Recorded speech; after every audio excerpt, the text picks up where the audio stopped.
Hi, YouTube family. It's Daughter of the Most High. Hope you're doing well and staying warm.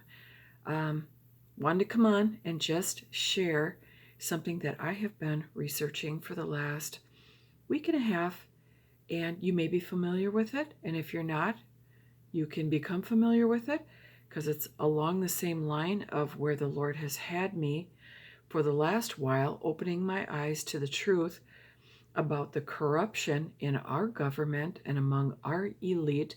I always feel strange calling them the elite because actually they're not. They're monsters. They're evil.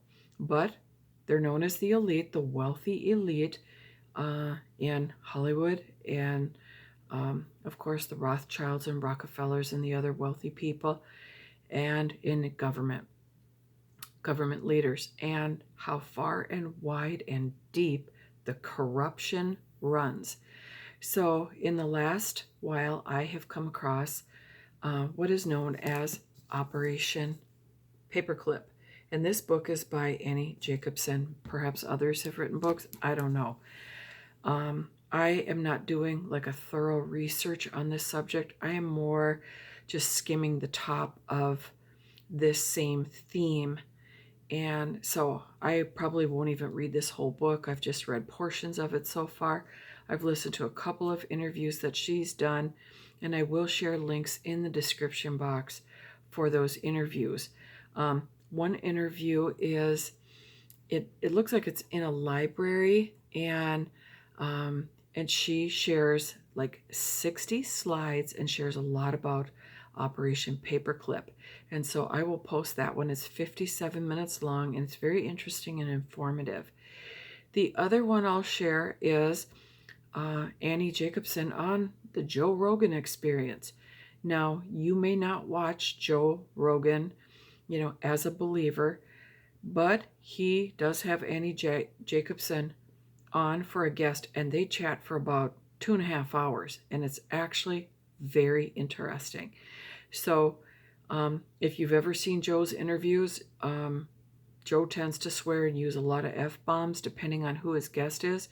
I like Joe Rogan, but I, of course, don't agree with his beliefs, but he does do an interesting interview on various people, and Annie Jacobsen is one of them. I found it very interesting. And so I will put that link in there as well. I don't think he drops too many F-bombs with Annie, but he does with other guests. So that's Joe. Operation Paperclip is occurred like right at the end of World War II. And that was when, it says the secret intelligence program that brought Nazi scientists to America. So what happened is that there were these Nazi scientists that supposedly the U.S. was thinking that the Soviet Union was going to be able to coerce them over to their country, and they would be able to utilize their military strategies, their corrupt military strategies, and in order to, of course, gain some control. So the U.S. was able to actually, I'm not sure how, because I don't think Annie shares that, but they were able to coerce them, many of them, over here to the U.S. And so when that was occurring in like 1944, 1945, and Annie goes into that more in her slideshow and presentation at the library, and then she does take some questions too, so it is interesting.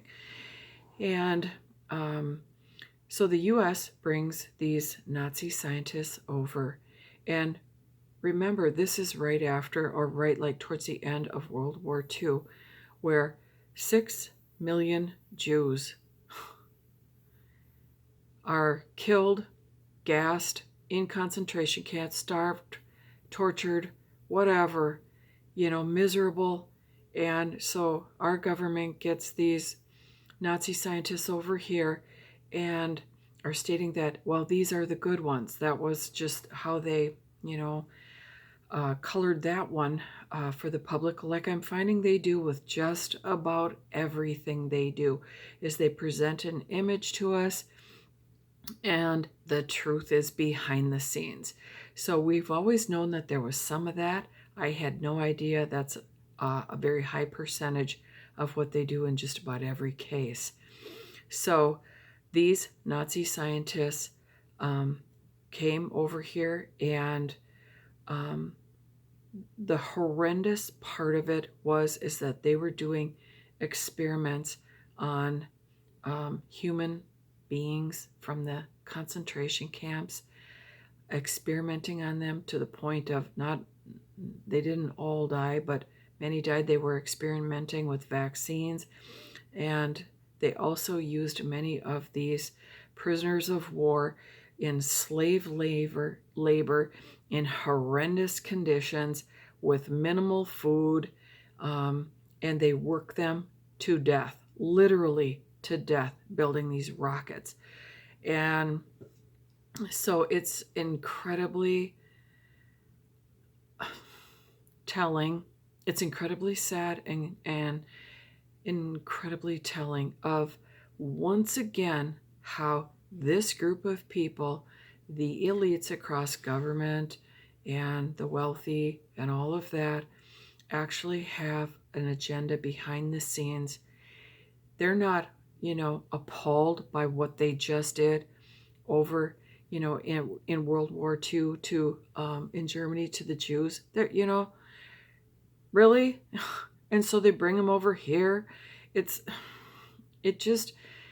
is shocking as I talk about it. I am less shocked than when I learned about MK Ultra and how the government and the other elites use mind control slaves for their purpose, whether it's to convey information and secrets and classified information, or for sex, always for sex. We've got to get information, but then we got to have sex too. It's just so disgusting. And they're also very abusive to these mind control slaves to keep them in line. Doesn't mean that every time they go on an assignment they're being abused. Well, they're being abused anyway because they're mind control slaves, but I meant physically abused. But yes, they are physically abused when they need to be kept in line and, reminded of, like, to toe the line. And so abuse is central to the mind control slave programming. So it's just like, it's so evil. And so as you listen to Annie's interview with Joe, if you're open to that, and otherwise listen to the library one. She's very articulate. I think she does a great job. She's done a lot of research, and she doesn't seem to understand. First of all, I don't think she's a believer, or if she's a believer, she's one of the weak ones that doesn't get anything. They go to church, but their life isn't different, those kind.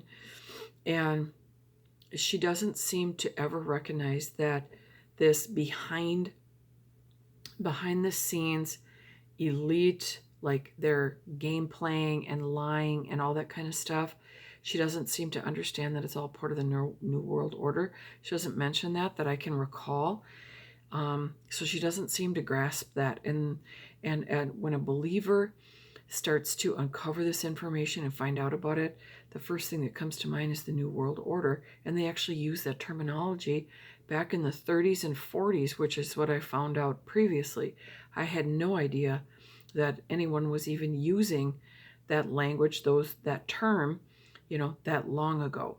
So it's been quite an eye-opener for me, and I want to share it with you because we know, if you watch very much of YouTube and very many ministry channels, you can see that people do not know this. They do not know this information. They still, at least on some level, trust our government. I think, are you kidding me? You start to open this up and gain this information and grow in this awareness, and you question everything or just dismiss everything because the majority of it is lies and deception. I wanted to read one comment from, and if you look on here, you'll see it. It's from when Annie is at the library sharing her slides and then takes questions at the end. And this is what one person said, and it's actually, he seemed to capture it so well. This was 7 months ago, and this person said, Operation Paperclip, and so many other events hidden in the shadows are such a betrayal of all the lives lost and families torn apart during World War I and World War II. Do the people of the USA and the world not see the truth and get outraged that the USA is in bed with killers, terrorists, war criminals, but still preach on democracy, freedom, and truth? Isn't that the joke? I've got to read that sentence again. It's so true, and he captured it so well. Operation Paperclip and so many other events hidden in the shadows are such a betrayal of all the lives lost and families torn apart during World War I and World War II. Do the people of the USA and the world not see the truth and get outraged that the USA is in bed with, oh, seriously, in bed with killers, terrorists, war criminals, but still preach on democracy, freedom, and truth? When I see, people like Biden and other Kamala, and it is such a joke, women's rights and, various things that they talk about. And it's like, are you kidding me? I mean, seriously. He goes on to say, by association, are they not killers or condoning these acts themselves? Yes. Prostituting the citizens' rights and justice for knowledge of how to create the best weapons to in turn kill others. It's so true. Prostituting citizens' rights. You know how many people were captured, prisoners of war, and then experimented on? Their vaccines for biological warfare, and then other experience, it's whatever. These are just human beings. We got our agenda. We're the only ones that matter, not these people. And then the slave labor, so that they could build rockets for them in horrendous conditions. It's one thing to do slave labor, and it's another to do it freezing, starving, miserable. Where's my family? Am I going to die in here? It's so horrible. So that's where the Lord has me right now, and where I have been learning so much information. And if you are on this path and this journey with me, or sharing any part of it, that's why I want to share the things that the Lord is bringing to my attention. So when we think of these things, the things that have gone on for a long time, I mean, really almost 100 years, 90 years, that some of this stuff has been going on, that the New World Order is already in place in many ways behind the scenes, and all it has to do is emerge. That world within the world that's been going on for a long time, that God is showing me about, is ready to emerge at any time. Do I know what this is going to look like? I do not. I've asked God to show me. God, how is this going to go? How is this going to happen? How is this going to emerge? We can read about the Antichrist and the mark of the beast in the book of Revelation. We read about end time, what it's going to be like in the book of Revelation in Matthew 24 and elsewhere. But can we picture it? How is this going to go? And we know that what's gone on in 2020 so far has not been all part of it. We know that. The pandemic that's going on. So I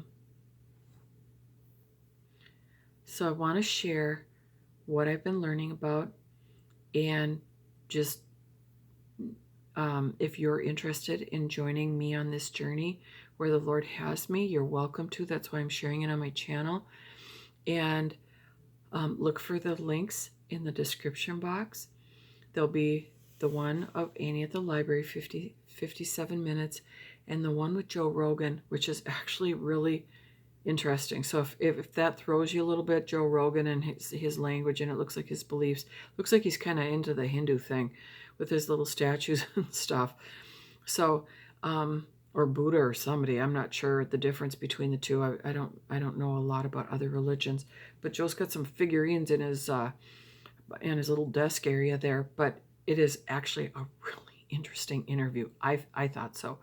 So again, the best news of the day is that we serve Almighty God, and He watches out for us and protects us, and He will help us through however many months or years we have left on the earth. He will be there for us and walk us through this and protect us through it. My words are running together. I get kind of worked up when I talk about the subject, not about God, but about the other stuff, the corruption. So I always get kind of stirred up. But we serve a mighty God. Greater is he that is in us than he that is in the world. And we abide under the shadow of the Almighty. My words aren't coming out. I better stop. Anyway, family of God, thank you so much, and look for the links in the description box. Have a wonderful Sunday.